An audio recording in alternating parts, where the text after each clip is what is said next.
Hello, good afternoon or good evening, depending on where you are in the world. And welcome to our webinar, How to Plan, Budget, and Execute Successful Dust Collection Projects. Welcome you, the ones that are in Zoom, but also the ones that are connected through LinkedIn. More than 320 people signed up to attend the event, so we look forward for everyone to enjoy the program today. I am Andy Biancotti. I will be your moderator today. And a little about myself, I have a background in maintenance, in the field of maintenance for many years. And 2 or 3 years ago, I started working at Baghouse.com with my wife, but she's more on the accounting side of things. And we love to work for Baghouse.com because we see the end result of our work, which is the impact it has on the environment, to have a clean and safe environment, and to help companies as well. So welcome again. And here, everyone at Baghouse, the speakers are ready, and we're happy to have you with us. We know that many of you have very busy schedules, so we appreciate in your busy schedules taking the time to attend today. And I promise that you are going to walk away from this webinar with very valuable and practical information. As we wait for more people to connect, we have a couple of announcements. The first one is that this webinar is going to be very interactive, so you'll be able to write questions in the chat box as we cover the information. And at the end of the program, we have a Q&A session where our speakers will be able to answer those questions. We also will send you a recording after this webinar is over, so that if there's anything that you want to go over in the information, you can, and you can also forward it to someone that couldn't attend today. If you would like to invite someone right now to the webinar, maybe some colleague or any of your team members, you will find in the chat box the link to this event so that they can connect as well. And for the ones that speak Spanish and are attending, many of the ones attending today speak Spanish as a first language. In the future, we may have a webinar in Spanish, but as we cover the information, if you have any question or you want to ask something, you can type it in Spanish, or you can talk to us later in Spanish, and we would be happy to answer that for you. Everyone at Baghouse speaks Spanish.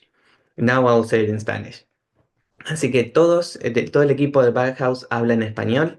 Así que si tienen alguna duda o alguna consulta sobre la información que vamos a cubrir o otras cosas, no duden en contactarnos, que con gusto les responderemos. All right, so going to the program for today, we have here a few of the things. Maybe we'll go over the information briefly. The next part after this, introduction, how to develop your dust collection scope and RFQ as an end user. So when we say RFQ throughout the program, it's a request for quotes. The other part, number 3, how to get help laying out your ductwork, hoods and fans. Then we'll have a part entitled How Knowing Your System Leads to Better Quotes and Not Just the Lowest Price.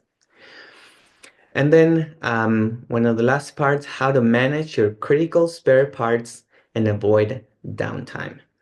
And then we're going to have a brief conclusion and the question and answer section that if you want to stay a little longer, you're welcome to. In that section, we're going to answer the questions that many of you wrote when registering for this webinar. All right, so that's it for the announcements.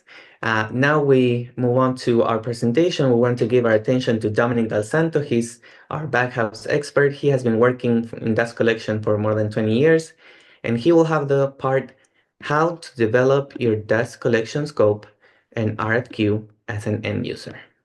Dominick, it's all yours. Thanks, Andy.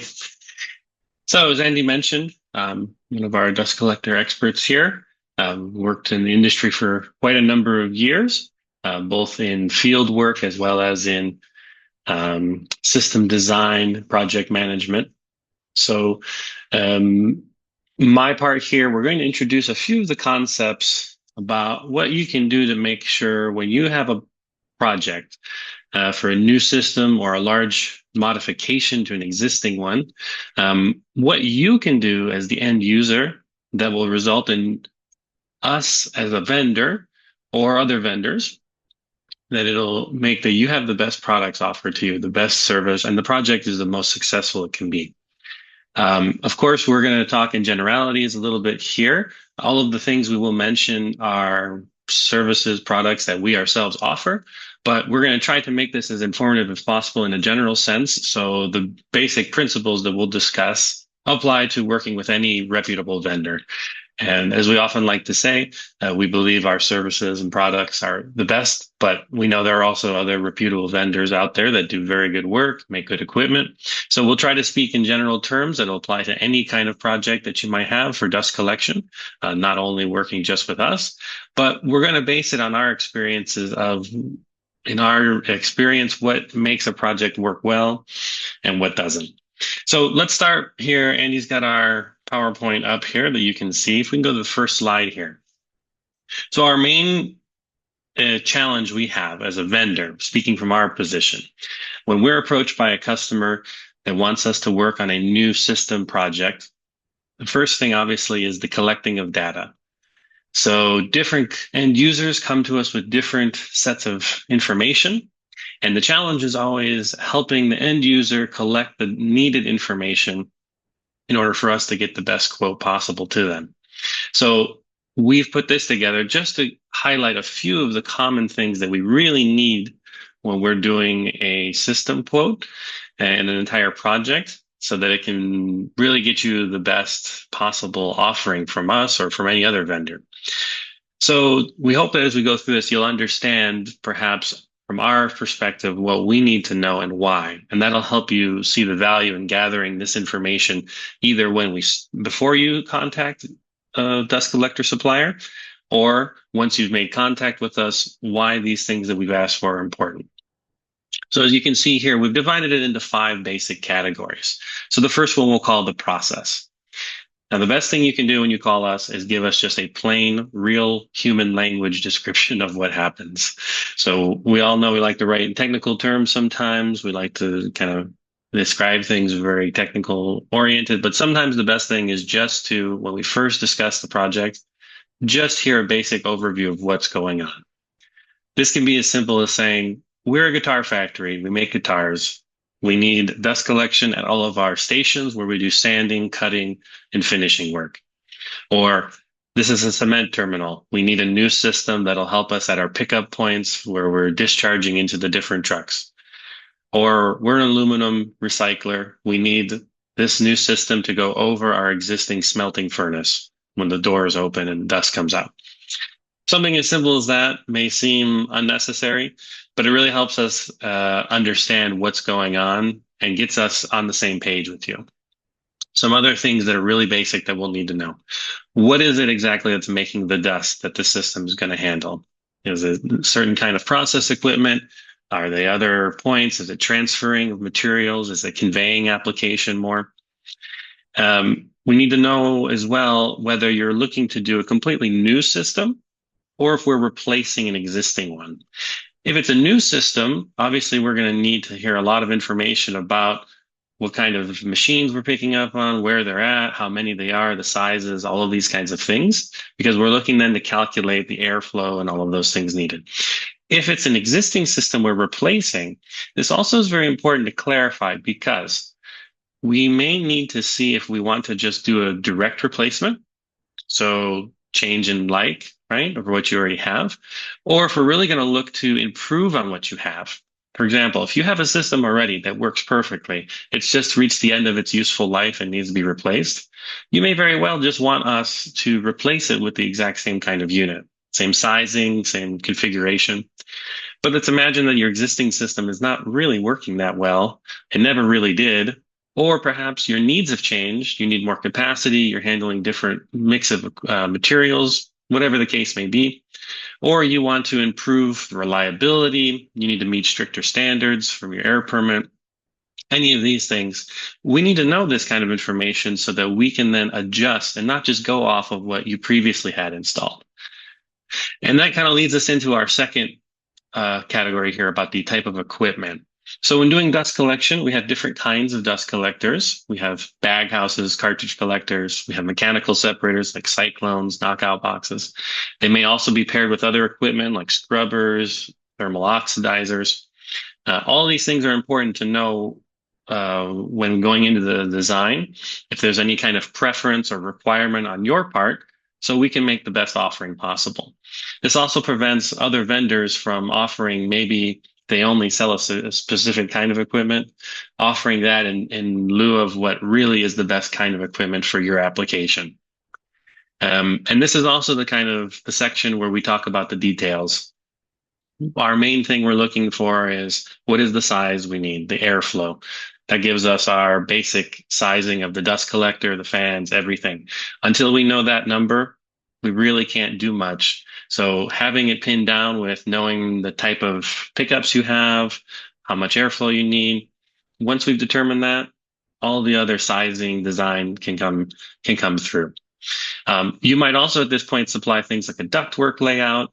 You might also give us information about the general operating conditions, such as, is this system designed to run 24/7? Is it only going to be a part-time operating system? We might also hear things like, are we going to be recirculating air back in? So we need extra kinds of after filter equipment. No, it's going to be vented outside.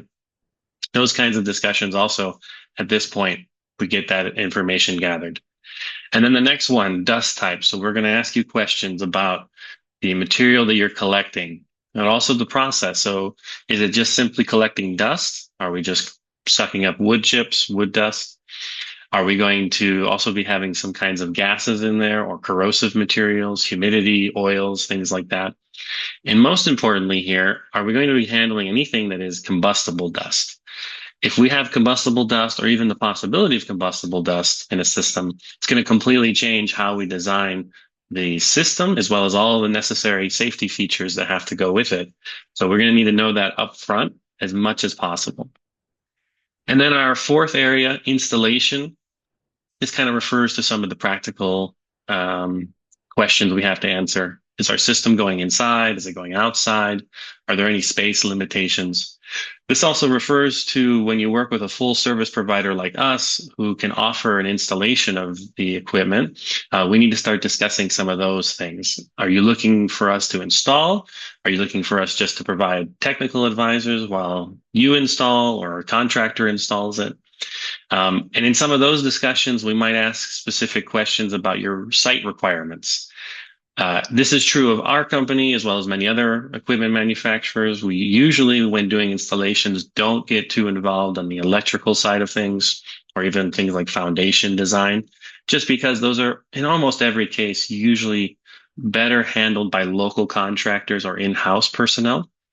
But even so, we often need to know some of that information when we're designing the system, so we can design it accordingly. Voltages, supply limits, any kind of special category ratings we might need for supports, for things like the legs of the dust collector, structural support, things like that. We need to know if there's anything specific that we have to design around. And then we also, as I said, we usually take that approach of designing and installing the system, ductwork, fans. But usually the best process is to leave electrical and local site work and concrete, excavating, all of those things more so to local contractors or even in-house personnel. And that's usually the most efficient setup for installation projects as well.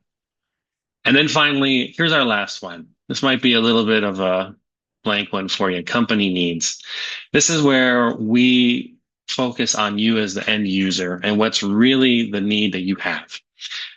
For some companies, they're just looking to get a budget quote so they can start the process of getting funds approved or analyzing whether something is viable. In other instances, we've already done all of that, and we're looking for final quotes and comprehensive information.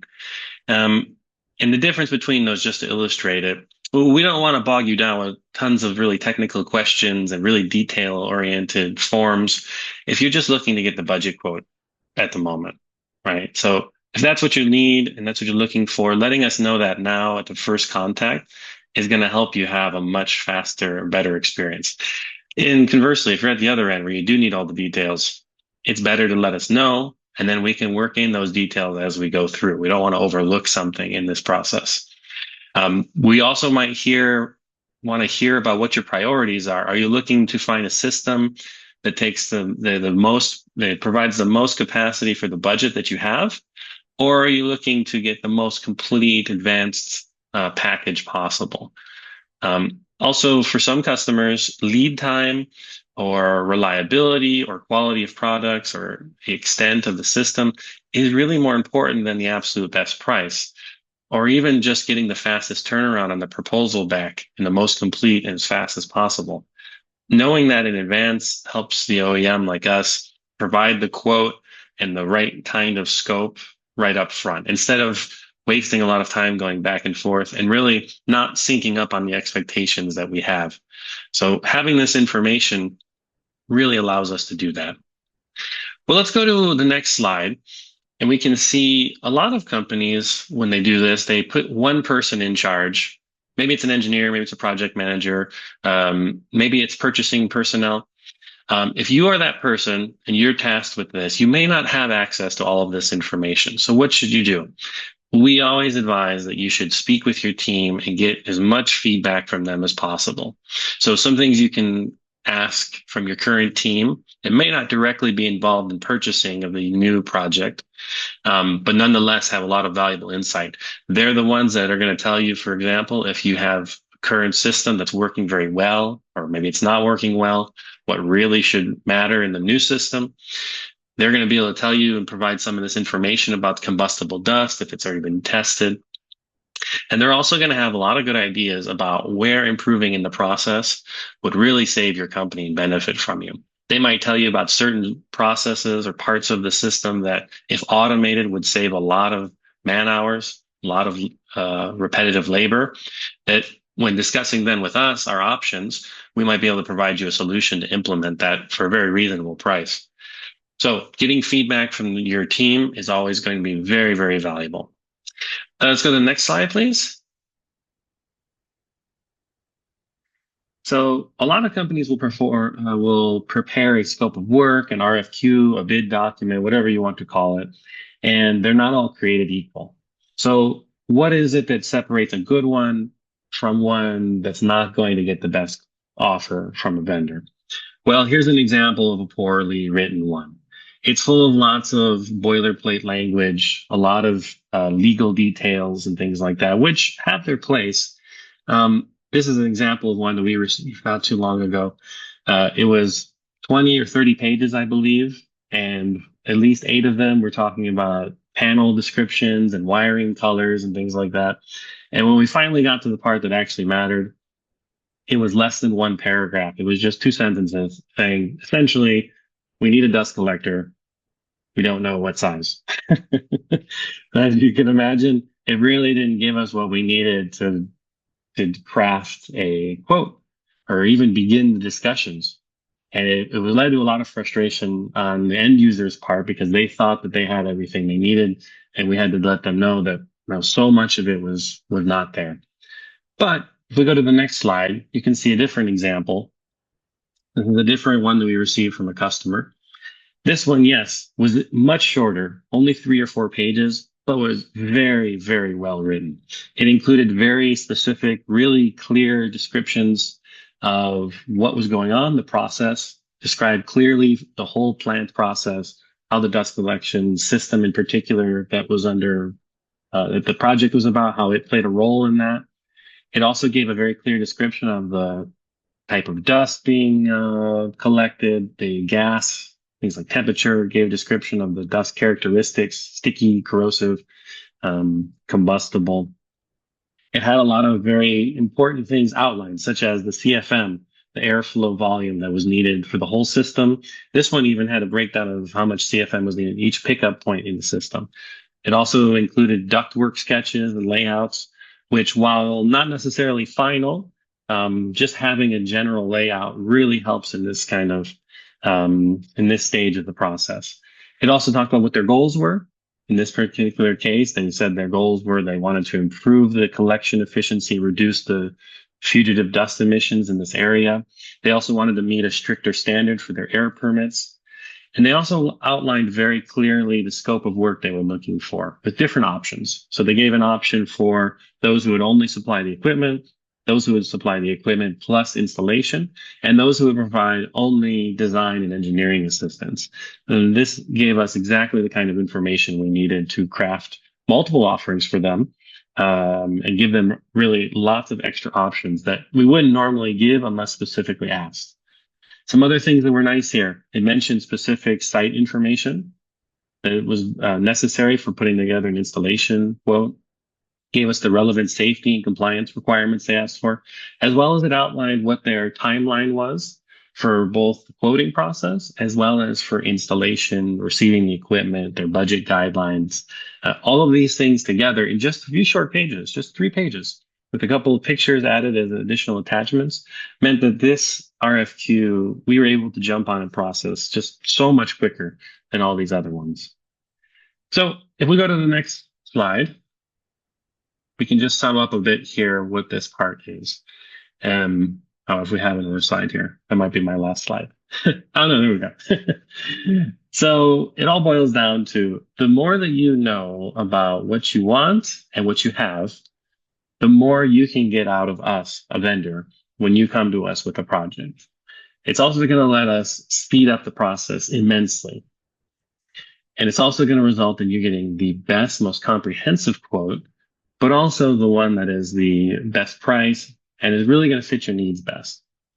And if you don't know some of this information, don't worry. Oftentimes, we don't have all of this information when we start a project, and we shouldn't let that hold us back either. A vendor like us can make efforts to help you as you're going through this process to find this information, to point out what's needed, where you can look for it, and help you gather it together.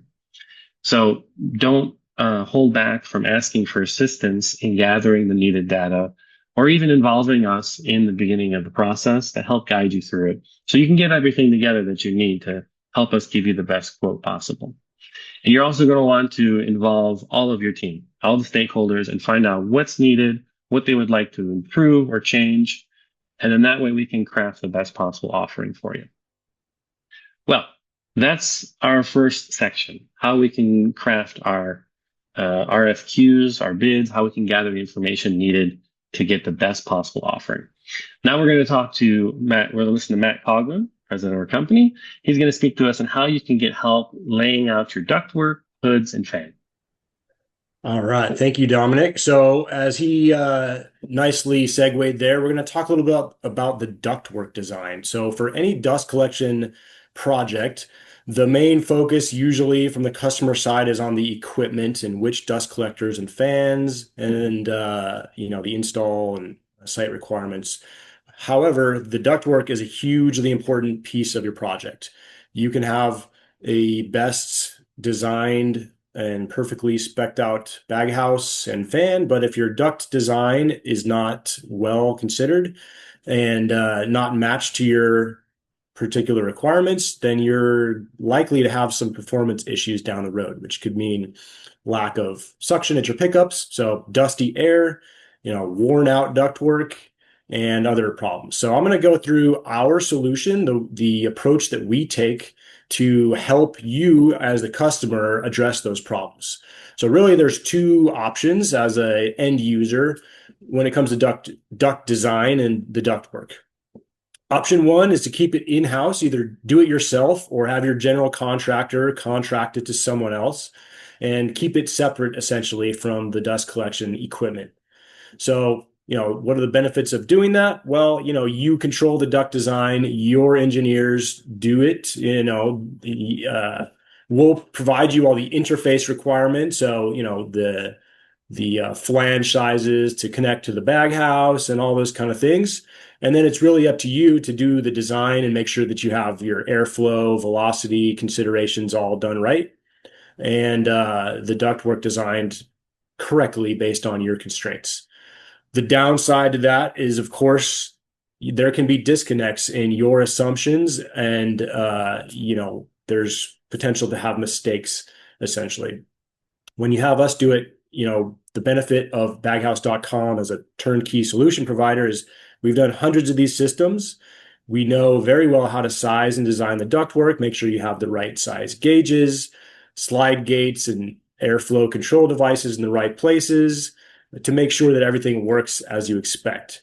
So, there's a risk there that you're basically putting onto us as the solution provider, and you can take it off of your risk register and just let us do it for you. So go ahead and go to the next slide there, Andy. Option 2, let us do it. So we will, as I said, we have the experience to do the ductwork, layout, and design. This is a service that we offer as part of essentially as part of our quoting process. So there's no cost, unlike, if you're going to run your project and do a pre-bid evaluation and engineering, you're going to hire a third party to go lay out the facility and hand over the ductwork to us. You're going to have to, incur that expense. But our service is basically tell us essentially what you need. We will give you 3D model layouts, rapidly produce the duct design, and then confirm all the sizing, airflow, velocity requirements, static pressure, everything you need and that we need to correctly spec out your equipment and make sure that the system is set up for your needs. So there's really not a downside. It's a service that we offer that both helps us because it ensures that your system at the end of the day is going to function as intended, which is what everybody wants. And it helps you because you are essentially getting that service for free. And there's a few other benefits that we can kind of offer as a part of that. So go to the next slide, Andy. So how does this work? Basically, we need a few inputs from you. We need to know a general layout of your shop or your process that you're going to be installing dust collection. So quantity and size of pickups, where they're going to go, the type of equipment, so we can design the hoods if required. If we're talking about a conveyor belt or a milling machine, whatever it is, we have our standards. We have the Industrial Hygienist Guide and other standards that kind of tell us and guide how to design the correct size and configuration of hoods and pickups. From there, we do our calculations and calculate the required velocity through the ductwork and size everything to match. We've done this with basically napkin sketches, very rudimentary drawings from the customer, which we can rapidly turn into model with all of the duct sizing calculations and tables that you can then review and we can change pretty quickly when needed. So we need from you some kind of a layout of where your pickups go, a little info about the building, so how we're going to be hanging the ductwork, building rafter heights, stuff like that, and some photos where necessary. So it doesn't take a lot for us to generate a really quick budgetary quote along with the engineering layout files that you can then take and review with your team. If you got a really complicated system or you have an existing system that you're looking to change, you're not really sure what needs to happen, we send out one of our people and they'll document the current state process you have. We'll feed that into our process and then generate a future state proposal for the ductwork and duct design based on that. It really happens pretty quick. It's fairly seamless. Changes can be made very rapidly. And so basically it's a really nice tool for us as the vendor to help keep the project all tightly controlled and functioning well. And it's good for you because instead of having a separate silo for your duct vendor or your other contractor, and then us as the equipment provider having to coordinate and match up and make sure everything matches, it's all basically done in a one-stop shop, essentially. Next slide, Andy.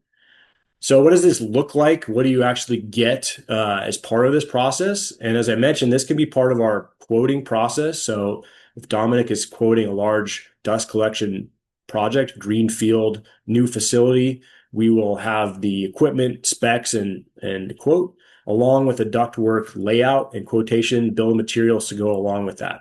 So what you get is a 3D model, which can be exportable or exported in several different formats, STL, step file. So if you have a big, complicated Autodesk 3D model of your whole facility and you want to drop the ductwork in there to make sure that everything fits right, we can export that quite quickly. We'll give you the complete bill of materials, so that'll include all the info you need to evaluate the ductwork, the gauges and sizes and types of ductwork, all the hardware, hangers, everything essentially that will go ship along with your ductwork package. You can review that down to the nut and bolt. Various formats of 2D duct layout we can send, from very simple, just for communication, to exportable format. If your general contractor has very specific format requirements, for example, for their mechanical drawings, and they want that duct layout in their specific format, we can export it out of our system quite quickly. They can drop it in there and do whatever they want with it and make it match whatever format is needed. Or we can also generate 2D prints to whatever format requirements you want. Material quote is basically done as part of that process. Our software basically spits out a quote so we can quickly get you pricing information. If you have a change here and there, we run it and click, process, and it'll give you an updated quote. So it's very quick. The airflow and velocity detail report. So the software will also spit out a report which calculates the static pressure, the airflow and velocity to every segment of duct along that system. So in addition, you've got basically everything you could want for the ductwork design, as well as the backing of our experience and expertise. So oftentimes customers make assumptions about the ductwork that aren't borne out by reality. Like, for example, things change in the future. People want to use this machine and not that machine. So slide gates and things are being opened and closed. We can account for all that and run different scenarios in the ductwork software quite quickly. So it's really a great tool. Again, it's something that we offer as part of our service. It's not something that you have to go out and pay for. When we're quoting a system, this is part of it. Now, some special cases where we need to send someone out to your site and evaluate, we will, that might be an additional adder, but generally speaking, we can generate all this stuff as part of our quotation. Special stuff, custom fabricated transitions or, oddball duct union fitting, stuff like that can all be done.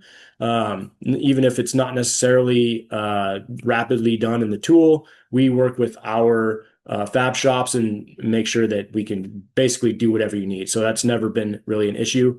Ground supports, wall supports, stanchions, things like that. We can also quote. Just tell us what you need or ask us to advise, and we'll tell you what you need. And we can all add all that into the quote in the model. So basically you get a nice package of a complete ductwork design along with your quote, your system specs, and your equipment info. So we think that's a great tool for you as a customer to lean on us for that. It certainly will help your project go smoother if you have one source for the ductwork, the equipment. And so we just put that out there and let you know that it's available for any project you have. I think, so next slide here, I think we're going into how to provision for your, back to Dominick for knowing your system. Trying to cut me out there, man. So our next section here, we're going to assume you're further along in the process. So now you've got some quotes from your multiple vendors. Now it's time to see how you can make sure what you've got coming, and pick their best one here. Sorry, I'm going to switch off my headset here. Just give me one moment.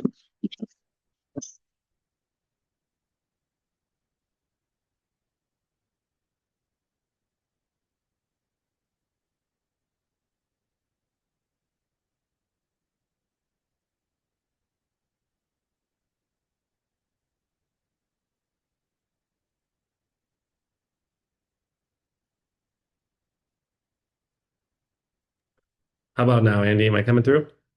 Can hear you now. Okay, good. Sorry about that.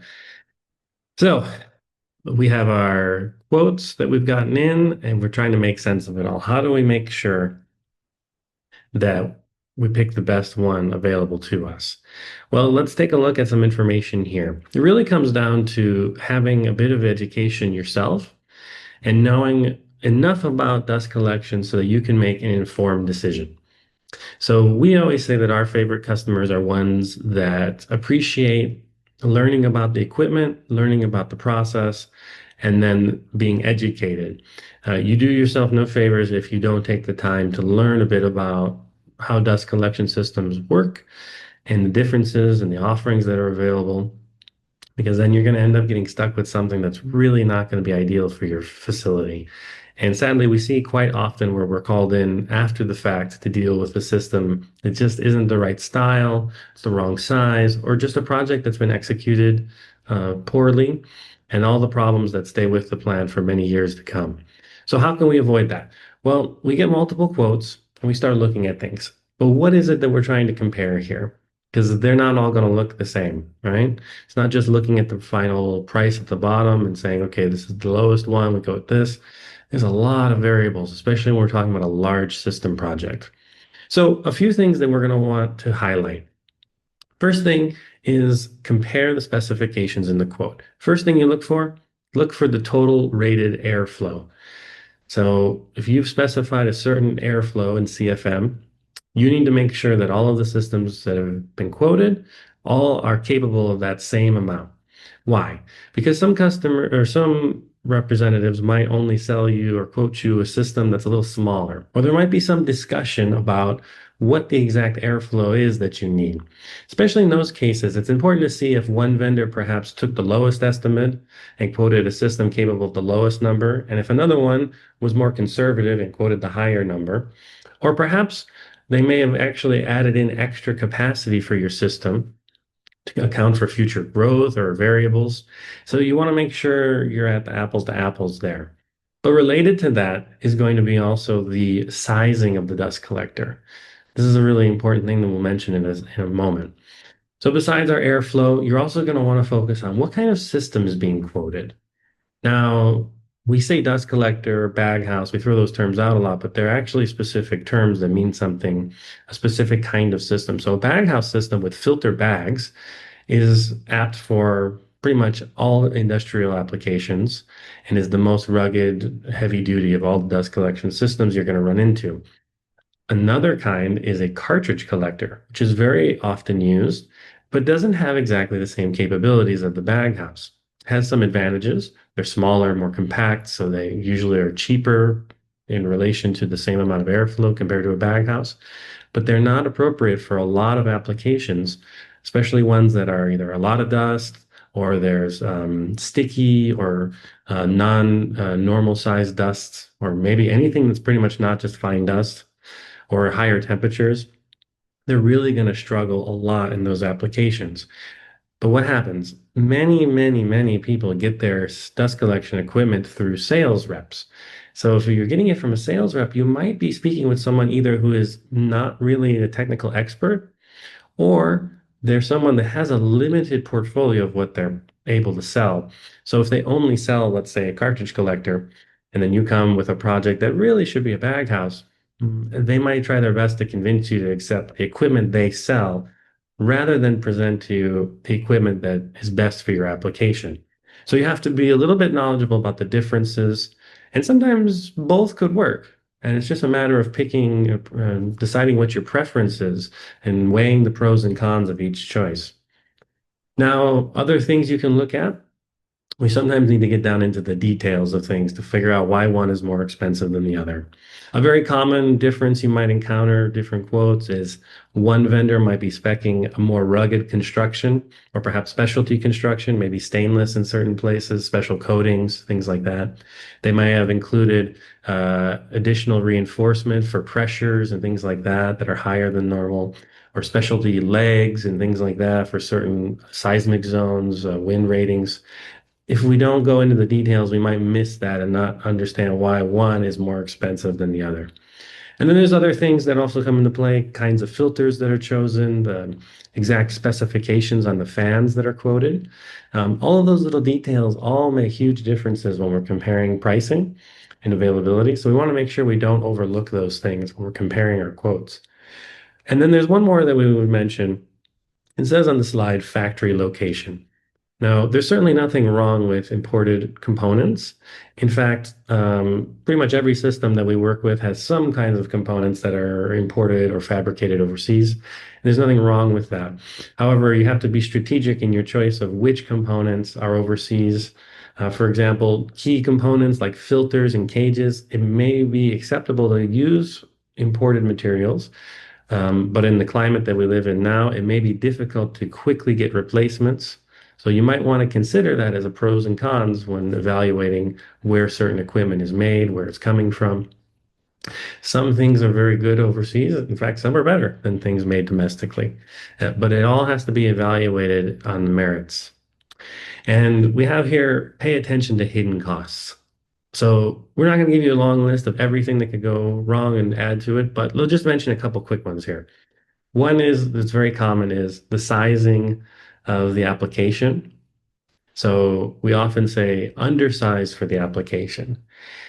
Baghouse Company 1 comes and says, okay, you need 10,000 CFM system. Okay, I propose we use a baghouse that has 100 filter bags and it costs this much. Another vendor, Baghouse vendor B comes and says, okay, you need 10,000 CFM system. I propose we use a baghouse with 50 filters in it, and it will cost this much. It'll be cheaper, right? Well, there is no police that says what is or is not acceptable sizing for things, but definitely there are vendors out there that push it and that will quote you much more aggressively sized systems than you like. Sometimes end users like yourselves might not even know what a properly functioning system is because you've only ever seen systems that have been undersized. For you, it might be strange when you hear us say that the dust collector, you put the new filters in, close the door, and it stays like that 2, 3, 4, 5 years, and then you come back and change the filters and there's no problems. That might sound like a crazy dream. Often it's because you've only ever worked with systems that are either the wrong style or undersized for your application. And those are the kinds of problems that happen. More frequent breakdowns. You have more plugging. You have shorter filter life, higher emissions, higher operating costs. All of those things come into play when it's a undersized system. And it's a very common sales tactic, unfortunately, we see from some vendors. So you really have to pay close attention to that. Another very common one is using equipment that has a proprietary design. Some instances, this is acceptable and advantageous if we have a really good design. But sadly, in many times in the industry, we see this being used in order to lock you in, so to speak, to higher costs down the road and winning your business up front with a lower capital cost. If we go to the next slide, we can see an example of a very generic, nondescript quote. Doesn't really describe much, maybe just kind of says the name of the unit, a few basic things, and that's it. Now, we're all about keeping things simple here, and we think that uncluttered and nice, neat, good writing is a very good sign. But sometimes you need all those details, right? And they're not superfluous. You need details to make good decisions. So instead, you really should take that as a warning sign when it comes in and looks like that. If you go to the next one, you can see something that's a little bit more specific. Here we have a quote that's got an introduction explaining the basics of what's being quoted, the sizing, any kind of big picture kind of concepts. Clearly spells out the model, the sizing. It clearly spells out the total CFM being quoted, the ratings for the fans, things down to the air to cloth ratio, so you know what the sizing is. And we have a lot of details and drawings and things like that, all included in the quote there. Next slide, please. Yeah, we can see even when we have additional components, in this case, truck loadout system, which is a type of conveying system, we can see details about the specifications used to size, the different components that are all itemized and listed with the details. All of that gives us confidence to review and gives us all the information we need when comparing quotes. Next one. And even if you're just getting filters, whether it's a small filter order or a really large project, some of you at utility size, when you change out your filters, it's as complicated or more complicated than a dust collector system project. These are some of the things we should look for also on the specifications for the filter bags. Very generic, not giving you a lot of details about the sizing, the very specific details we need to make sure things fit correctly. We go to the next one though, we can see a better example. We have details about the filters, the sizing, exact calling out of all the parts. We also have information about the scope of work, if it was also including the like a change out in this instance, and the guarantees, terms, all of these things spelled out very clearly. So you have all the information you need to make a good purchasing decision. So those are just a couple of points that we mention when you're comparing quotes. But there's one more thing to consider is the type of vendor that you're working with. What are their capabilities and what is their reputation? So there's nothing wrong with purchasing from vendors that only offer one or more products. That's okay. But when it comes to dust collection equipment, you really benefit when you can pick a vendor that offers not just parts, but really offers solutions. And that's really the key. If you speaking with a company that only does reselling of filters, they're likely just to sell you the same thing that you've always bought. In comparison, if you're speaking with someone that's a full service company, someone that's a manufacturer, as well as a filter and aftermarket parts supplier, it's also an installer, that's also a trainer and does system audits. When you call them and ask for your filter, they're going to be able to know if something's off. They're going to ask you some questions. You might find out you've been using something that's less than ideal this whole time. Or they might be able to offer a alternative that has better performance and maybe even a lower price, better availability. And this scales up all the way up to when you're dealing with systems as well. When you're dealing with someone that has all of the expertise in-house and is able to speak from experience about different kinds of applications, they have experience going, actually putting their hands on things, fixing problems. They have experience working aftermarket, repairing other systems, modifying them. They even do training and on-site things like that. That vendor is often going to have a wealth of experience and knowledge that they can share throughout the process that really is difficult to measure just in a few dollars or cents. So when comparing that final number, if one is a little bit more than the other, look at the capabilities and reputation of the vendor and really decide whether it's worth it or not to just chase saving a few pennies to give up on all of that information, as well as the reputation and experience of a different vendor who might just be a few pennies more. And in doing so, you're going to make sure you don't overlook the best option that you have, which not necessarily is just the final price at the bottom. Well, those are just a few points for comparing our quotes. Let's go to our next part. We're going to introduce Scott here. He's our aftermarket manager. And Scott's going to talk to us about managing critical spare parts and what you can do to avoid downtime. Hey everyone, good morning, good afternoon. Thanks for being a part of the webinar. As Dominic mentioned, I now handle a lot of the aftermarket parts, service requests, things like that. I've been with Baghouse.com for a number of years now, started behind the scenes admin work and now manage more so the aftermarket parts and things like that. So spare parts, stockroom supplies, things like that are calls that we get all the time. So what we want to talk about in this section a little bit more is how we can manage those spare parts lists and avoid downtime, and how that fits into as the purpose of the webinar when we're talking about large system quotes. For a collector that has a large amount of CFM or small, it doesn't really make a difference. But with spare parts and things like that, the downside is a lot of people view them as it's the smaller or less important aspect of dust collector quotes. But for anybody who's been in a breakdown situation, having the right part at the right time is vital to getting things into operation as quickly as possible. We want to be able to minimize unexpected downtime or breakdowns as much as possible. So having a well-managed spare parts list is crucial to be able to do that. So we're going to talk about that a little bit more for the next few minutes. So if we go, Andy, to the next slide there, why do we need to identify our critical spares before breakdown. We can see here an example of a spare parts list. Anything that we don't have on that list in our stockroom, for example, we are not going to be able to grab it quickly when we have a breakdown, right? Time is money, essentially. So when we have to address something unexpected or shut down completely, it negatively affects the productivity of workers, the plant in general. Any time spent trying to acquire these different items and not doing what you guys do well is definitely not good. So we want to help you and get you back on your feet as quickly as possible. Uh, Unfortunately, when we're looking at, obviously, again, when we're looking for those things that aren't there at the time, it only delays that much more. So we want to be able to identify then those spare parts that are critical. So how do we do that? Well, as we're talking in this webinar a little bit about our equipment packages, ductwork, and things like that, we want to make sure that we identify those parts that are vital for operation. So a lot of times we'll think of those as like our bags, our cages, pulse valves. Do we have enough of those parts on hand if something happens?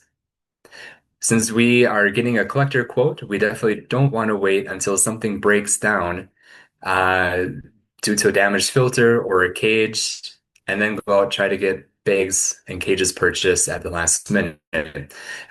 Good inventory management is essential in this part. As you can see on the spare parts list, we would be the ones that you can talk to about that, which ones are critical. We can see a number of different things listed on there: fan, motor parts, fan wheel, different parts for our airlocks and things like that. When we're looking at the entire Baghouse project, when we need to account for these spare parts, why do you only want to go through people like us? Well, we essentially help you not have to go through 12 different vendors to be able to get pricing, understand the lead times, wait for the product to arrive. If we're the ones who designed your system, we know it the best. Our pricing for these different things is very good, and you'll be able to save yourself in the long term. Now, it may be true if you look at the list, you might be able to find a gauge for a few bucks less. Maybe you can get a little bit faster than what we can acquire. But in general, in terms of bags, cages, and other important items, our pricing is very competitive, and we offer it with the best lead times that we can offer our customers. Uh, we are the OEM, we're the equipment people. So this is what we do, and we like to do it well. So that being the case, it's so much easier and beneficial to you as the customer to only work with one vendor for these different spare parts. We believe that also too, the best option when working out our system quotes is to include those on the pricing sheet at the very end. We showed a couple of those before, and I think, Andy, if you go to the next slide there, we a lot of times will put on there that option for an additional set of bags or cages. As you can see on the screen, there's a very simple quote there, but when you receive it from us, it'll look something like that. We want to make sure that those parts and essential items are included when we have the collector quoted. Again, we don't want to just put it off, think of it at a later date, give it to somebody else. We want to make sure that you as a customer are well armed for the next day in case if anything does happen. We talked about some different parts and things like that for bags and cages. Because we are the direct OEM for this project or for whatever we are quoting, our quality is very good. It's superior and from a lot of, unfortunately, cheaper imports that we do see. Those are things that you don't get from us. We pride ourselves in getting almost everything made within the United States. We don't import anything. We're also the vendor who sized your system. We did the ductwork for it. We know what size bags and cages you need. We know the quality that you need, the different fabric types, for example. We'll know the different problems that you might be facing. So we want to make sure that you have us as a good partner in that sense. Sometimes we look at the overall project like a new collector when we think about our spares as well. Sometimes we can think of things even just like as a system refurbishment, though we'll need a list of different spare parts and things like that. You might have to buy from us a number of those different things, even if it's a large change out, maybe for 1,000 bags or 2,500 bags. We want to apply those same principles of being able to go through us, the people who know your collector very well. So how do we know how much to have in our inventory or how well to stock our stock room? We have on our website a really nice article. If you type in the search feature, spare parts list or managing inventory, you'll be able to find the article that's up on your screen. It's just a snippet that we have there. But we have a general process that we can follow to make sure that we have the right parts on our shelves, obviously at the right time. So if we go to the next slide there, Andy, we have just a bullet list of some different things that we can look at. And that's, again, listed on our website. We want to determine the standard lead time. Again, when we have a critical breakdown, we want to know how fast we can get our product. We also need to know if there's any strange lead time that might have to be accounted for as well. Those things are critical to make sure that you get the product at the right time. So we want to be able to account for those things ahead of time and understand that bags might take 3 weeks to get. A cage might take 4 weeks to get. We want to make sure that we understand that very well. Secondly, analyze the demand. How many bags and cages are we going through on a yearly basis? How often are we changing the gasket material? We want to understand how much or when we're using these different materials. Determine reorder points, the points at which our inventory is to have to place an order to avoid a stock out. On our website, we have a nice little calculator and formula that you can follow to make sure that you have, obviously, the right amount in your stock rooms. Next, we have the economic order quantity. Some people will ask us, how much will it cost if I only get 100 bags or 200 bags? Generally, with this industry, larger quantities will offer better price savings or more price savings for you as the customer. We can obviously quote you 50 bags, or we can quote you 500 bags, and you can see the price differences. So when you're dealing with your stock room, those are some things to keep in mind. If you have the room to store those things, obviously purchasing things in larger quantities definitely is a bit better. Next, reorder frequency, how often we should be going through and placing those orders to make sure that we have our inventory at the right level. And then finally listed there is to review and adjust regularly. We want to make sure that we look at our stock rooms or our inventory lists either on a quarterly basis, every 6 months, or even yearly.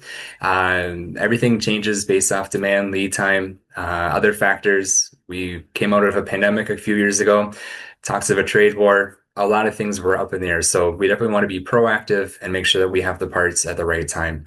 Again, when we're dealing with a system quote, we want to talk to the vendors such as ourselves to make sure that we can get you any extra parts to avoid any unforeseen downtime or anything like that.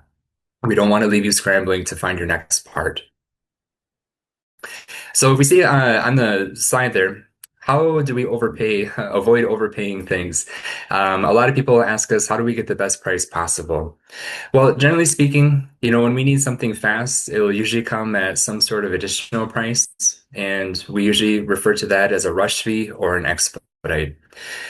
Now, when we quote an entire dust collector project, it's definitely more beneficial and economical for you, the customer, to order that additional set of bags, cages, or other parts with the entire order. The expedite fee, is something that is usually standard to be able to run additional product on an already full production line. Setup needs to be taken into account of. Takedown also.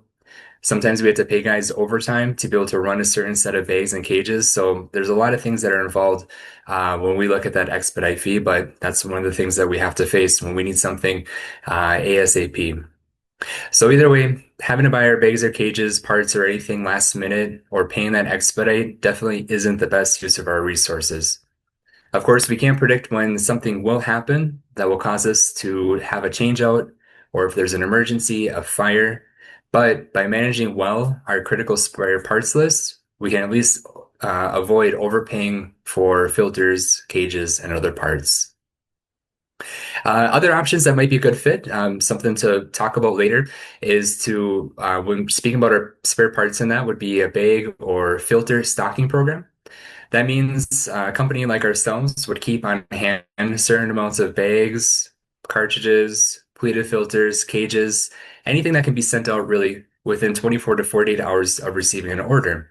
This is a really great way if you need something in a very large quantity on a very regular basis. And it's a great way to get something fast from a company like ourselves. And we're obviously able to perceive the needs that you'll have once a year, once a quarter, etc. But you be able to avoid having to pay that rush or expedite fee. Experts like ourselves, Baghouse.com, we should be able to easily offer a program like that, especially to trusted customers. Good vendors such as ourselves are not interested in selling you only a product. As Dominick had mentioned, we want to offer solutions. We're educated and are interested in educating our customers to advise them on how to make the best decisions regarding their dust collection systems. We also like to offer different things such as inspections, system audits, training courses. Sometimes we can even include those in there when dealing with an entire system quote or with a large bulk order. Not a lot of people or companies do offer that. So we, again, want to make sure that we let you guys know about that. Again, we want to make sure that you are seeing solutions from us and not feel as if we're just trying to sell you something. Also, finally, a well-rounded vendor like ourselves might suggest, for example, going through us for multiple parts and components. Matt talked about this just a little bit. It's a lot easier and smarter to only have to go through one person or one company instead of having to go through or source 12 to 15 different things with 12 to 15 different companies. By only going through us, you're guaranteed to get faster results and answers than having to go through all those different companies. So definitely something to consider when you're looking at your equipment quotes. If we go to the next slide, sorry there, Andy. A lot of people ask us as well, how often do we need to change out different things? Whether that would be our bags or cages, solenoids, diaphragms, gasket material, etc. How often do we need to change out these things? Well, we have here an example of our maintenance checklist that's also available on our website. You can see here all the different things that we want to be checking daily, weekly, quarterly. Because the short answer of how often we need to change out these things is it really depends. It depends on how often your system is run, how aggressively as well. But if we're dealing with spare parts and our critical spare parts list, we want to make sure that we're proactive, right? A maintenance checklist such as this is definitely going to help us to make sure that we're ordering the right parts at the right time. If we notice something that isn't right, or maybe our diaphragm's wearing out, we want to make sure that we tell the stockroom person or ourselves, we submit a purchase order to get that item. We again want to make sure that we're well prepared in case anything were to happen. So this is on our website. If you want another example of this, we can send it to you after the program, as we again want to make sure that our customers are in the best of hands in that sense. So, in summary, basically, having a spare parts list and managing it might seem to be like the lesser or not as important part of our overall dust collection system, but as we've seen today, it definitely isn't. It's vital that we have the correct parts and the correct quantity on hand to avoid any unforeseen breakdown, right? We might not always be able to predict when we're going to have the next outage due to an unforeseen factor, but what we can control and predict is our critical spare parts list. So if it's managed well, we'll avoid having to pay higher fees for bags, cages. We'll be able to get the best pricing, and it also makes sure that we're well organized enough to know what we need or when we need to place that next order to keep a good stock room.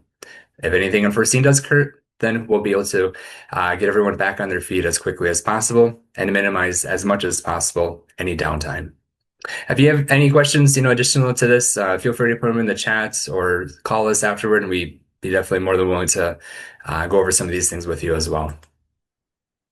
I think now we're going to move on to the next section, and I think we might turn it over to our moderator or Dominick and Matt for some concluding comments.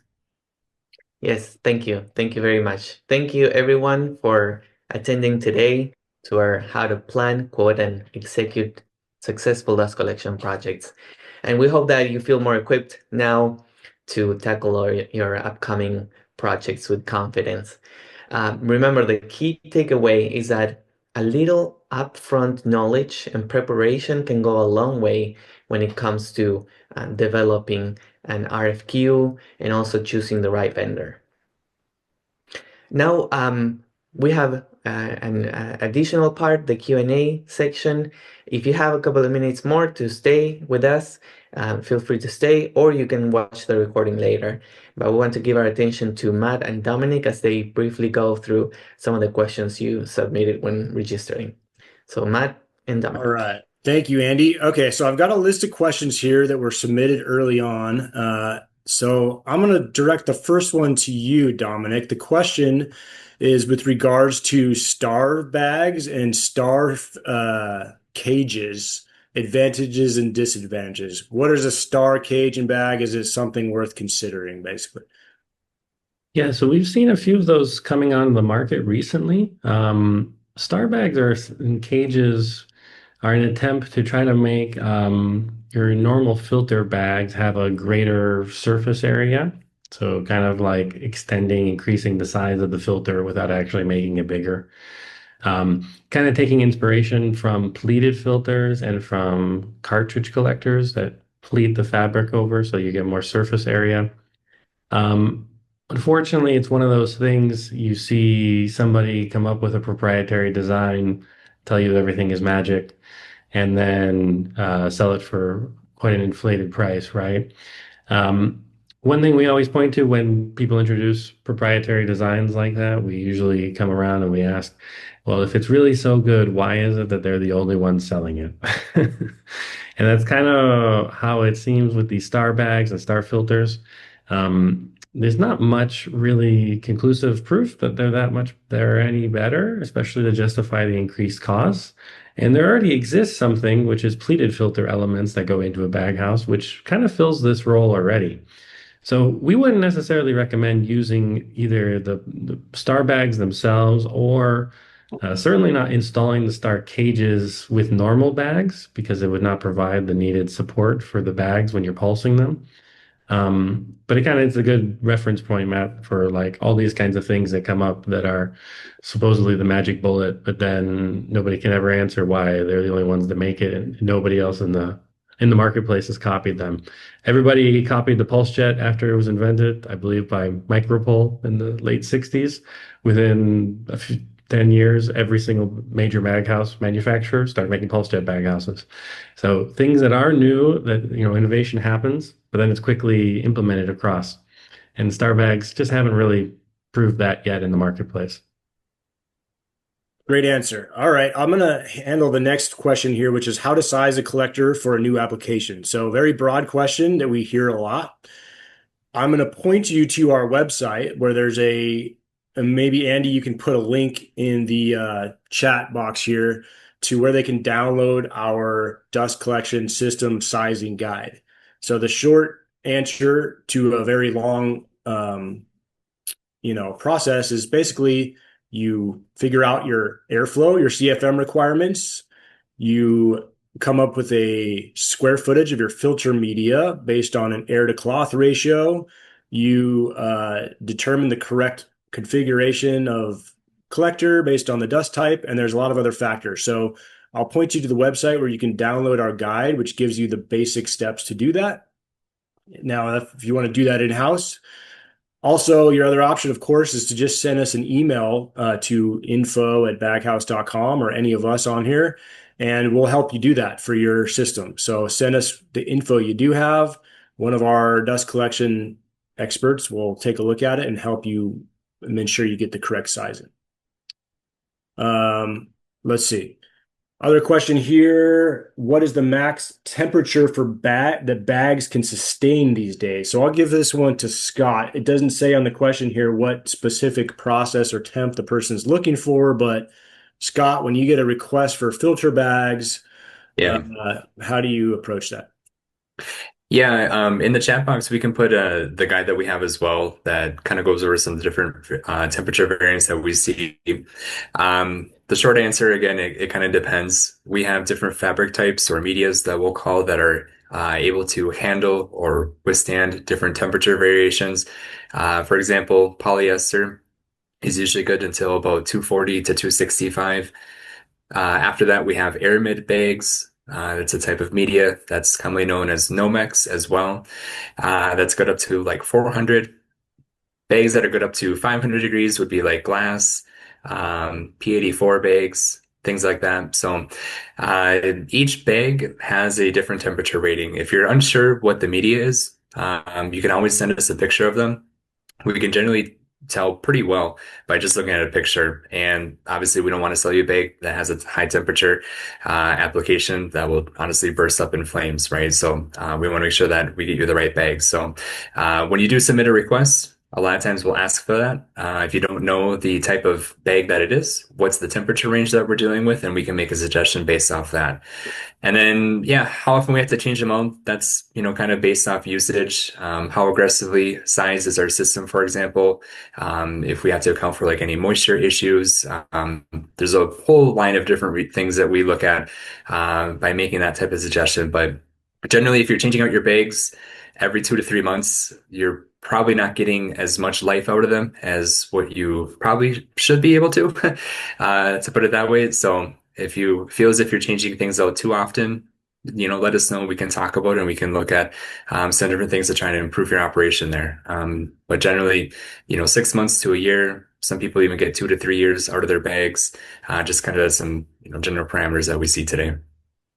Very good. Yeah. So it depends on your application, what temperature you're required. Scott or any of us can help you determine the correct filter that will withstand that temperature.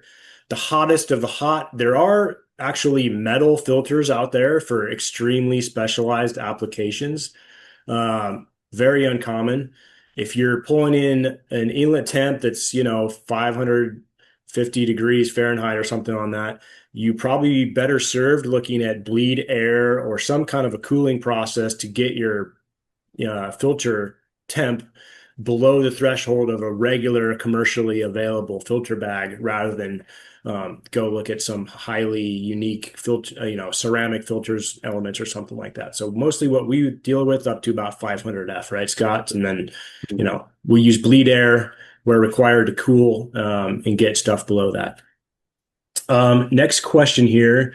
This one was from the chat. As a full service provider like you, what are the biggest challenges that you face in the process of manufacturing? Do you outsource? So 2 questions there, really. So I'll just give you kind of a broad answer and then a more specific answer. We do outsource some things. Obviously, we can't make everything for every project. Some of the things that we will offer, will come from our suppliers. I will say we're very tightly integrated with our supply chain and our manufacturing partners. So our whole purpose and our whole approach is to be a single source OEM full service provider to you as a customer. If that means that we have to go contract something, a specialty product, then we will do that. But at the end of the day, we're responsible and accountable for how your project ends up and what we offer you. So I hope I answered the question there. I will add one other thing. Almost everything that we provide is manufactured in the US. There's some things like electronics, raw materials, components that do come from overseas, like Dominick said. But, baghouses, ductwork, equipment, that stuff is all being made in the US. We are in compliance with contracts, federal government contracts, which have, buy USA clauses, all that kind of stuff. So, we're based in the US and almost everything that we sell is coming from the US. Okay, let me go back to the list here.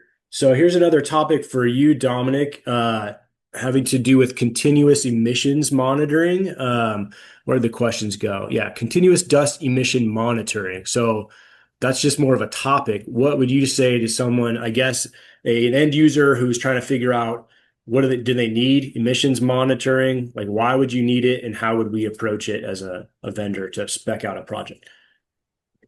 Yeah. So I would say emissions monitoring, just so we all know, we're talking about trying to actually monitor how much dust is going out the exhaust of the baghouse, right? Out the exhaust stack.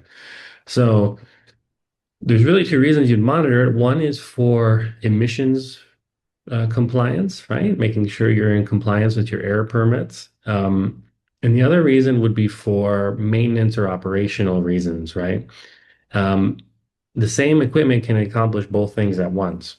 You might choose it just for one reason, but really you can do it for both things at the same time. kind of the way the industry has been going for the most part is to triboelectric emissions monitoring. So in older plants, you had opacity monitors where they have the mirror with the laser thing. Those still exist in some places because they're written into existing air permits and things like that. But really, the triboelectric detection systems are just far superior, far more accurate and sensitive. So those have really replaced those in almost all other instances, except kind of where the industry regulations are slow to adapt. But all new applications certainly using the triboelectric ones. That's just a probe that goes in and detects down to 0.0000002 grains per standard cubic foot. A ridiculously small amount of dust it can detect. So if you're using it for emissions, sometimes people get scared and they think that if they have that, then their regulatory agency is going to be very strict with them and make them have this absolutely low monitoring level and things like that. It's really not what we see. Usually, the air permitting agency is going to set the levels of whatever they set it. And then if you don't have anything that it tells you in real time what's leaking, they're probably going to be more aggressive with you because they want to give themselves more protection to prevent you from having an overage, maybe from a leaking filter or something or an upset condition. When they find out that you have the broken bag detector installed, they actually will a lot of times be more moderate at what they demand of you because now they know that you're accurately recording what's actually going out, and they don't have to just rely on modeling to figure out and estimate how much pollution is leaving your facility, right? So it can be really useful for that. Even if that's not a interest to you, just having them for maintenance and operation is absolutely wonderful. And we recommend them to everybody because the ability to know in real time how the filters are operating, right? Really, the only guide you have is the differential pressure and then looking and seeing if dust is coming out the exhaust. Um, it's kind of hard. We have to make a lot of inferences and stuff to figure out how things are working. When you have the broken bag detector to supplement that, it's amazing because you can diagnose things so quickly. But even just a practical example, if you have in your bag house something gets sucked up, it cuts a hole in one of your bags. Even if you have a really big bag house, 1,000 bags, one small little hole, quarter-inch size, is gonna, depending on how much dust you suck up, make just literally tons of dust blow through before you realize it's going out the stack. Now you have to shut down.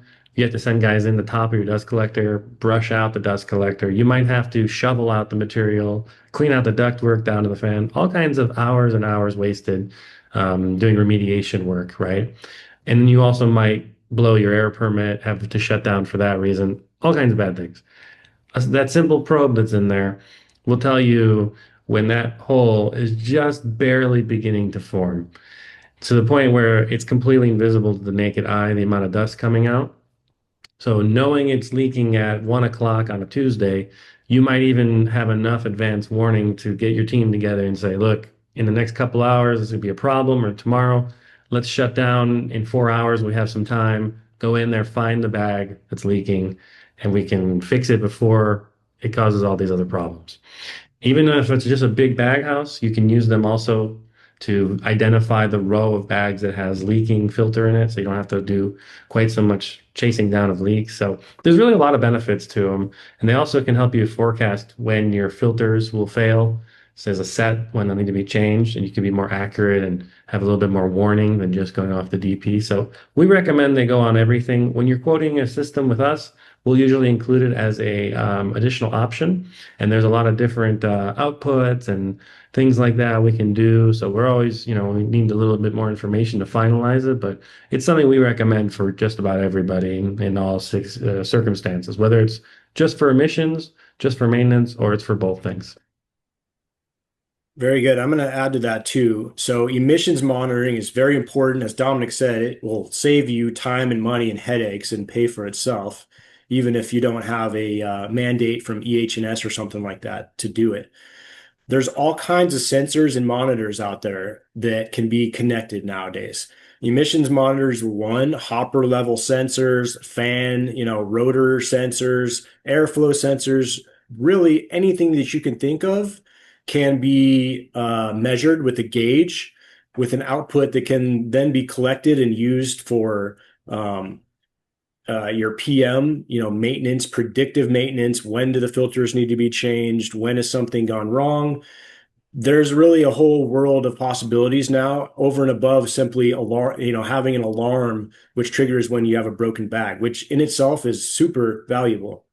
But there's other stuff that we're now offering, which will include connectivity, options. You can beam all this info up to the cloud, use AI to evaluate when you are going to have to change your fan bearings or belts, for example, based on the vibration data of your fan. You can have airflow monitors so you can see when something's going wrong somewhere in your ductwork, emissions monitoring, differential pressure, all that stuff now can be beamed into your control station or your cloud-based dashboard, and you can use it for predictive maintenance. There's a very strong ROI case to be made for larger companies that are looking for that kind of project. Save lots of time and man hours and guys climbing up to look at DP gauges. And like Dominick said, broken bag. Oh no, we're dusting out the stack. Let's shut down our process for 8 hours and fix it with a crew of 6 or 8 guys. All that's very expensive, and all that can be avoided now. The tools are becoming very competitive and easy to implement and add to your existing control systems, and very inexpensive. So if you have any questions about that, please reach out to us. It's something I'm personally really excited about. I think that's kind of one of the new frontiers of dust collection based on the AI compute, available and all these different tools. So it's really cool stuff. You can save money, you can save time, and it's a really interesting, way to solve problems out there. So okay, a couple more questions here. Surface protection inside the baghouse, which doesn't have a chemical dosing system in the flue gas. So Dominick, any kind of inlet flue gas could have all kinds of different chemicals in it. Is there anything we can do to protect the baghouses? What are the most common kind of scenarios where we might have to do some kind of protective coating, and how do we address that? Yeah, so this is a little bit more of a professional opinion piece and part of it. So I think what they're getting at is should we be spray coating the interiors of the baghouses to protect them from incoming dust and gas? Now, on that subject, I would say it depends. So some people feel very strongly that benefits the life of the baghouse, gives some extra protection. The reality that you face right away is as dust comes in, the dust is abrading all of the surfaces, at least on the bottom, the dirty side of the dust collector. So any coating you spray in there, it's gonna get hit and beat up very quickly, right? So our opinion is that they're not really the greatest resource to use, and we really shouldn't spend too much time on them. If people ask us for them, we sometimes will defer, obviously, to what the customer wants, but sometimes the customer has very specific experience with their chemicals, their process. So, of course, if we're requested to do some kind of interior coating on the baghouse, we will do it. We think it's better if you have issues with corrosion and things like that, reactivity. You're better off upgrading the construction of the baghouse to some kind of stainless, or if it's really, really reactive, you're really looking for more something like a specialty alloy or something that you need to construct at least the surface contact areas of the baghouse. So that'll be the bottom half of the baghouse. And that's really going to give you better protection. Now, if we're referring instead to injection of chemicals or compounds into the gas stream for like absorbing and catalyst reactions and things like that, that's very specialized. There are a lot of that. More commonly with baghouses, what you see is injecting things like lime, diatomaceous earth, or some other materials. Sometimes it's done to protect the bags, like a pre-coating on the bags, which is very common and absolutely we should do. Sometimes it's done upstream to absorb some chemical or some compound before it gets to the baghouse. A very common example is injecting activated carbon into the duct as it's going to the baghouse so that it absorbs mercury. And then that can be collected easily in the baghouse because it's just more dust at that point. So those things are all fine. Those aren't really protecting the baghouse per se. And those are a lot of times separate injection systems that we would do, even maybe with pneumatic conveying to get it up to a certain spot. But Yeah, I think that answers what that was about the different for managing different chemical reactions and things like that. Very good. Okay, cool. I think we have time for maybe one or two more questions. There's one in here about dust collectors for explosive dust. Scott, if someone has what they think may be explosive or combustible dust, how do we handle that situation? hmm Yeah, so that's a good one. We get that quite often as well. Different dust types have, different rates of combustion and things like that. So when we are looking at your overall system, we want to know that right away. There's additional fire prevention or explosion prevention accessories, we would call them, that do need to be added per OSHA or NFPA standards. Again, thinking about the safety of everybody at the plants, your dust collector. We don't want anything to explode. We want to make sure that we look at it overall. So a lot of times we'll ask you that, is the dust explosive or combustible, excuse me. And if it is, we'll ask you for a few more details on how explosive it is, essentially, how easy, it can combust, how easy would it be for a fire to start, essentially. And based off those values, we'll make a couple different recommendations as some different things that we can add to your system. Generally, it would be before it reaches your baghouse. So we'd be looking at like some sort of like explosion vents, for example, if you've heard those terms before. What else would we have? Rotary airlock that is able to withstand an explosion or something like that as well. An NRV would be something. We can look at mitigation things such as some sort of like sprinkler system or even like, infrared technology as well, to be able to detect a spark and put it out before obviously it reaches the bakehouse and goes, everywhere essentially. So that's definitely a pretty important factor when looking at your system. A lot of systems were grandfathered in, and a lot of systems that we see today have absolutely zero fire protection equipment on them. So we definitely want to make sure that we keep your guys' safety in mind. And we'll always add those on the pricing sheet, for example, with a good description as to what each item does, and then you as a customer obviously can decide what you want to do. Generally, your fire marshal or insurance policy or an insurance person will ask that you do have some sort of fire protection or explosion protection devices on your bakehouse dust collector when doing a new project. So it is something that we do see across this industry. Yeah, And then, sorry, yeah, Scott, go ahead, Matt. gonna not step on your toes, but two things you said there that were really important. One is your local regulations and your requirements may vary from what the NFPA standard says. So we will always be able to quote you equipment that will allow you to be compliant with the NFPA guidelines. But those are not actually the law of the land. Wherever you're at, your fire marshal or whoever your regulatory agency is, they'll most likely use the NFPA standard as their guidelines, but they might not. For some other reason, they might have a different standard. So it is important that you communicate with whoever your local regulator is and make sure that they approve, because that's what you're actually going to be held to comply to. And the other Yeah. piece there is, if you're not sure, because a lot of people are like, well, I have a wood shop or I have, we're doing grinding. Is it combustible? I don't know. Which the first step in the process, if you go back to the OSHA requirements and NFPA, the first thing you're supposed to do is get a dust hazard analysis done. So you get a bucket of your dust or a little package of your dust, you send it off to the lab. And if you're not sure how to do that, you can contact us. We have a lab that we work with that makes it very easy.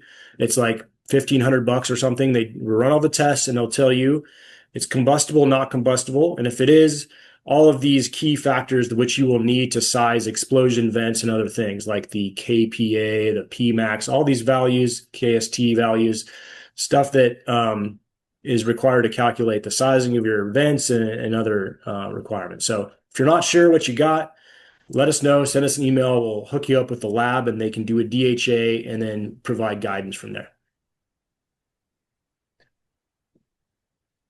All right. Let's see. I think we'll do one more here. Let me go down the list.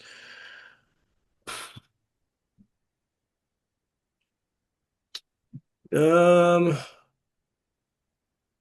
did it go? Okay, here we go. Looking for Baghouse maintenance schedule and techniques along with testing methodology of identification of defects in the system. So I think what this is generally asking for is a maintenance schedule, and then how do you inspect a baghouse or see if you've got issues? Is there a couple like basic things that we can mention here? I think we can probably send a link to our inspection checklist. I think we already sent the maintenance schedule. What about identifications of defects? Dominick, you want to just hit real quick on leak testing or in basic visual inspection? Yeah, actually, I was thinking, I was thinking probably the biggest thing, Scott can attest to you as well, Matt, when we do inspections, like the number one thing, it's so common if we just keep it on our report template because it's always applicable, is verifying that the differential pressure readings are accurate. Almost every single plant we go to has some problem with the differential pressure readings, where it's just part of how that system works, that those little tubes get filled with dust or the gauge gets fouled or something. So first thing we do, we have to establish if we can trust the readings or not. And if you don't have a regular PM to blow out the air lines, verify maybe every month or every 3 months that the gauge is working, like connecting another gauge to verify. If you don't do that, we can't trust any of the differential pressure numbers you give us. And then a lot of times that's the only variable or it's the only monitoring metric we have to know how things are working. So I would say the most important thing is spend your time making sure those DP readings are accurate and collecting them. And then what you're talking about with leak testing, that's very good. You should have on hand. We recommend enough powder to do 2 tests. So enough to do it with 2 different colors. That way you can have like a follow-up test after you've done some work after your initial one. But yeah, that's simple. That process is very simple. We have a guide on our website. Maybe Andy can put it in the chat below. You just go to our website under leak detection, supplies, and testing. It's there as well. We inject the powder upstream of the baghouse. We go in with a black light, looking for holes. Most cases, the hole is obvious enough when you go from the top and look at the clean side of the dust collector with the black light. Sometimes, and this is something people usually get wrong, sometimes you have to go on the dirty side and shine the light down there because sometimes the hole is only visible from the bottom. And people might, miss that key part and say, oh, I did the test, I didn't find anything. But everybody should be familiar with how to do the test, how to inject the powder, because it really should be a regular thing. If you've only got one person that's like the expert on that and, he might not be there all the time, you really should get some other people trained to do that because it's really something you should have at hand ready to do whenever you have a suspicion that there's a problem. Definitely. And yeah, there's more info on our website too. If you have particular issues with your dust collector, you can find a lot of info, including how to do the leak tests, some inspection procedures and stuff like that. So It's an hour and a half in. I think we'll cut it there with the questions, or there's a whole other list of questions that people submitted when they signed up. We'll respond via email to those questions. And I'll throw out there also, Andy and I were speaking just before we started here. We'd like to do another webinar related specifically to the smart monitoring, so emissions monitoring and all those tools that are available that we just mentioned. So in the next 1 to 2 months, we may have something specific to that. So if you're interested in that, let us know. There's a lot of great information, a lot of new interesting developments in that space. So, it's great tools. Anyways, we'll have more on that. So we will reach out. If you have any questions, I don't know if you can maybe put it up there, Andy, but info@baghouse.com goes to our whole sales team. So any questions that you have, of course, if you have a project coming up you need some help with, we'd love to help you. If you have questions about how to gather up all that info that Dominick and Scott talked about, you're not sure where to start, we're happy to help you. So just reach out and, we want to partner with you. We want to give our expertise and make it available to you. And we sure appreciate your time spending this hour and a half with us. So thanks a lot. And thanks, Andy, for making it happen. Of course. Thank you. Thank you, everyone in attendance. And of course, reminder, webinar recorded and uploaded to LinkedIn and to YouTube, channel so that you can rewatch it after, on demand. So on behalf of all the team at baghouse.com, we thank you again for attending. And if you have any questions, just let us know. Have a great day. Thank you. Thanks, everyone.